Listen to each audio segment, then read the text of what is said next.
बिस्मिल्लाहिर्रहमानिर्रहीम। अस्सलाम वालेकुम। Welcome to another video. आज मेरे किचन में बन रहे हैं बहुत ही मज़ेदार हम लोगों की देसी स्टाइल में मसाला भरे करेले। बहुत ही आसानी से तैयार हो जाते हैं सिंपल इंग्रेडिएंट्स के साथ। बहुत ही टेस्टी मसाला भरे करेले मैं आपको बनाने बताऊंगी। मैंने यहाँ पर 1 किलो के करीब करेले लिए हैं। इनको मैंने छील लिया था। छील कर नमक लगाकर थोड़ी देर के लिए धूप में रखा। उसके बाद मैंने इनके सीड्स को रिमूव किया और इनको धोकर दोबारा से अच्छी तरह से इनको खुश्क कर लिया है। सबसे पहले मैं आपको जो मसाला हमने करेलों के अंदर फिल करना है मैं आपको उसके इंग्रेडिएंट्स बताती हूँ। 4 मीडियम साइज़ के मैंने प्याज लिए थे, उनको मैंने चॉप कर लिया है। बिल्कुल इस तरह से आपने रखना है कि बहुत ज़्यादा भी ये बारीक ना हो और बहुत ज़्यादा ये मोटा भी ना हो। 2 इसके अंदर मैंने सब्ज़ मिर्चें ऐड की थी और इनको मैंने चॉप कर लिया। 1 टेबलस्पून के करीब मैंने सूखा धनिया और ये ज़ीरा लिया था, इसको मैंने क्रश कर लिया है। बहुत ज़्यादा मैंने नहीं पीसा, थोड़ा सा दरदर स्टाइल में ये रहेगा। उसके अलावा हाफ़ टी स्पून के करीब मैं इसके अंदर लाल सुर्ख मिर्च का पाउडर इस्तेमाल करूँगी। हाफ़ टी स्पून के करीब भी इसमें नमक जाएगा। हाफ़ टी स्पून के करीब ही इसके अंदर हम चाट मसाला ऐड करेंगे। सबसे पहले मैं करेलों को फ्राई करूँगी और उसके बाद हम इसकी फिलिंग को सौते करेंगे। यहाँ पर कढ़ाई में मैंने ऑयल डाला है और इसके अंदर हम करेलों को ऐड कर देंगे। मीडियम फ्लेम के ऊपर हमने इनको हल्का सा ब्राउन होने तक फ्राई कर लेना है।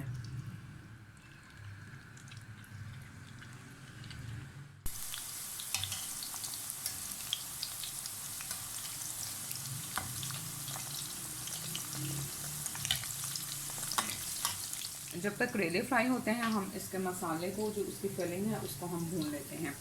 अगर आप इसको ना भी भूनें तो आप इसी तरह से प्याज के अंदर सारे मसाले ऐड कर कर उसको मिक्स जो है वो कर कर करेलों को भर सकते हैं। लेकिन मैं हल्का सा इसलिए इनको भून लेती हूँ ताकि प्याज का पानी जो है वो खुश्क हो जाए। प्याज को इसी तरह से भूनने के बाद मैं इसके अंदर मसाले ऐड कर दूँगी। बहुत सारे तरीक़ों से आप मसाला भरे करेले बना सकते हैं। आप चाहें तो आप करेलों के अंदर फिलिंग करने के बाद भी करेलों को फ्राई कर सकते हैं, उस तरह से भी बहुत ही मज़ेदार बनते हैं। इट्स अप टू यू कि कौन सा तरीका आपको पसंद आता है। और अगर आपने ये मसाले को कुक नहीं करना है, इसको भूनना नहीं है, तो प्याज को छीलने के बाद आप धो लें और उसके बाद फिर आप काटने के बाद प्याज को धोइएगा मत, क्योंकि उस तरह से प्याज ज़्यादा पानी छोड़ता है। तो ये एक टिप है कि अगर आपने इसको भूनना नहीं है तो भूनने के बगैर आपने तैयार करना है तो आप इस तरह से भी कर सकते हैं। ये देखें, ये 2 मिनट तक मैंने प्याज को भूना है। अब मैं इसके अंदर सारे मसाले ऐड करूँगी।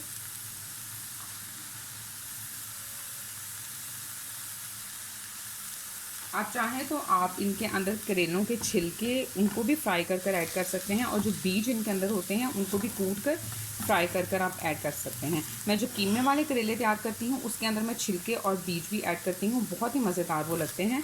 लेकिन ये मसाले वाले में मैं ऐड नहीं करती। फ्लेम मैंने मीडियम हाई की हुई है और मीडियम हाई फ्लेम के ऊपर ही तकरीबन 2 से 3 मिनट तक मैं इनको भून लूँगी और उसके बाद हम फ्लेम ऑफ कर कर इस फिलिंग को थोड़ा सा ठंडा कर लेंगे। ये देखें, मसाले को मैंने अच्छी तरह से भून लिया है। अब मैं इसको ठंडा कर लूँगी।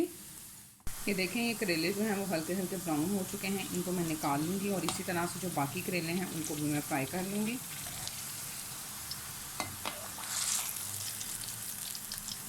इसकी जो फिलिंग थी वो भी हमारे पास तैयार हो चुकी है। 5 से 10 मिनट तक करेलों को हम थोड़ा सा रूम टेम्परेचर पे ठंडा होने देंगे। उसके बाद हम इसके अंदर मसाला भर लेंगे। इसी कढ़ाई के अंदर मैं करेलों का दूसरा मसाला जो है वो तैयार करूँगी। ये ऑयल थोड़ा सा ज़्यादा है, इसमें से थोड़ा सा ऑयल निकाल कर इसी ऑयल के अंदर मैं बाकी का मसाला जो है वो तैयार करूँगी। जी, तो मैंने ऑयल थोड़ा सा निकाल दिया था और बाकी वाला जो ऑयल है इसको मैंने भून कर डाल दिया था। इसके अंदर मैं ये 2 कटे हुए प्याज ऐड करूँगी। एक मेरे पास तो सब्ज़ प्याज पड़ी हुई थी और ये बिल्कुल यूज़ नहीं हो रही थी, मुझे लगा कहीं ये ख़राब ना हो जाए, तो इसलिए मैंने ये भी इसके अंदर डाल दी। लेकिन ये ऑप्शनल है, आपने इसको यूज़ नहीं करना। ये मैंने इसके अंदर डाल दिया है और अब मैं इसमें 1 टीस्पून के करीब सफ़ेद ज़ीरा ऐड करूँगी। इसको अब हम हल्का सा फ्राई कर लेंगे। मैं इसको हल्का सा कवर कर दूँगी ताकि प्याज थोड़ा सा सॉफ्ट हो जाए और हल्का सा ब्राउन होने पर फिर हम इसके अंदर बाकी की चीज़ें ऐड करेंगे। जी, तो जब तक हम प्याज को ब्राउन करेंगे हम करेलों में मसाले की फिलिंग कर लेते हैं।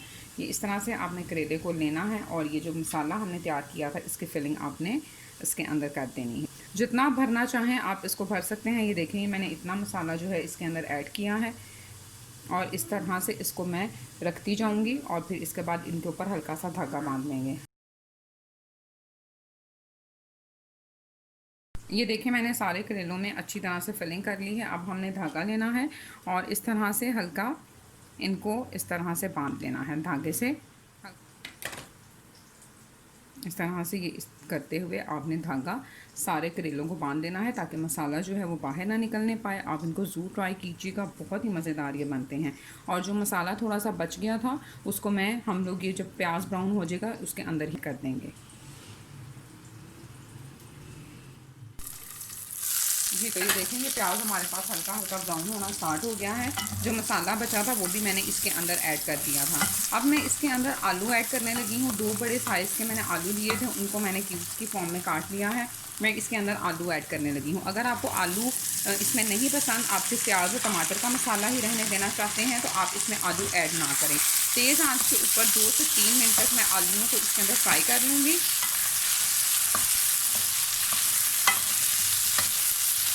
2 से 3 मिनट तक मैंने आलूओं को हाई फ्लेम के ऊपर फ्राई कर लिया है। अब मैं इसके अंदर कटे हुए टमाटर ऐड कर दूंगी। 2 अदद मैंने टमाटर लिए थे, 2 अदद के करीब मैं टमाटर ऐड कर रही हूँ। मीडियम साइज़ के टमाटर थे। अब मैं दोबारा से मीडियम हाई फ्लेम के ऊपर इनको अच्छी तरह से भून लूँगी ताकि टमाटरों का पानी जो है वो खुश्क हो जाए। इसको भूनने के साथ ही साथ हम इसके अंदर मसाले भी ऐड कर देंगे। मैं 1 टीस्पून के करीब इसमें नमक ऐड करूँगी। 1 टीस्पून के करीब इसमें नमक चला जाएगा। 1/4 टीस्पून के करीब इसमें हल्दी जाएगी। 1 टीस्पून के करीब मैं इसमें लाल सूरख मिर्च का पाउडर ऐड करूँगी। 1/2 टीस्पून के करीब मैं इसके अंदर गरम मसाला ऐड करूँगी। और बस ये सिंपल से और सादा से इंग्रेडिएंट्स थे जो हमने इसमें ऐड कर दिए हैं। इन्हीं से ही हमारे मसाले वाले करेले बहुत मज़ेदार बनेंगे। इनको मैं अच्छी तरह से मिक्स कर लूँगी। मीडियम हाई फ्लेम के ऊपर हम इसको भूनेंगे ताकि टमाटर का पानी अच्छी तरह से ड्राई हो जाए। तो ये देखें, ये मैंने टमाटरों को अच्छी तरह से भून लिया है, ऑयल भी रिलीज़ हो गया था। अब मैं इसके अंदर जो हमने करेलों को तैयार किया था करेले इसके ऊपर रख देंगे।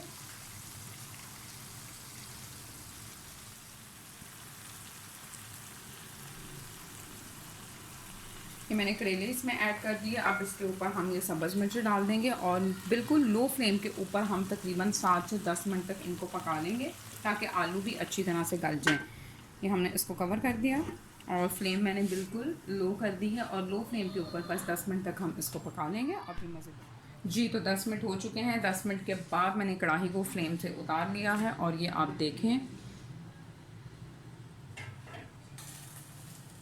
बहुत ही मज़ेदार खुशबू आ रही है और आलू भी जो हैं वो अच्छे से ये देखें गल चुके हैं। 10 मिनट के अंदर ही दम में ही ये गल गए थे। इसको अब हम डिश आउट कर देंगे। चैनल पर अगर नए हैं तो जल्दी से सब्सक्राइब कर दें और बेल बटन दबा दें ताकि आने वाली नई और मज़ेदार रेसिपी सबसे पहले आप तक पहुँचे। वीडियो को लाइक और शेयर करना बिल्कुल मत भूलिएगा। जी तो ये देखें हमारे मज़ेदार से करेले डिश आउट भी हो चुके हैं। गर्मा गर्म रोटी के साथ और पुदीने की चटनी के साथ इसको एंजॉय करें। दुआ में याद रखिएगा। फिर मिलूँगी इंशाल्लाह नई और मज़ेदार सी रेसिपी के साथ। अल्लाह ताला हम सब की हिफाजत फरमाए। Thank you very much and अल्लाह हाफिज़।